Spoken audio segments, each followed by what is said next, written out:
So good day guys, ito na nga pala yung ating project na Land Cruiser. Dati siyang naka-diesel, binenta natin siya ng 5K engine. At ito guys, papakita ko nga pala sa inyo. Yeah, ito guys ay 5K engine, Japan surplus to. Binili namin to sa Manila. Tapos nirepaint namin yung engine, ginawa namin siya ng bagong air filter. Binenta namin siya ng bagong aluminum radiator. And pininturahan din natin yung kanyang engine bay. Tapos pinabago natin yung kanyang wirings, bago lahat. Tapos dito sa loob guys, nagpakabit din siya ng acrylic glass. Yan, kagaya ng kinakabit natin sa mga owner type Jeep.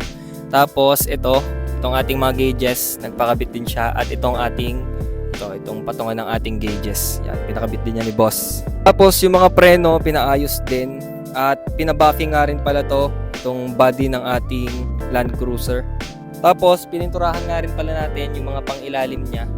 Yan, lahat, buong pang-ilalim pininturahan din natin. So yun lang mga boss, tapos na tayo dito. Salamat sa panonood. Peace out.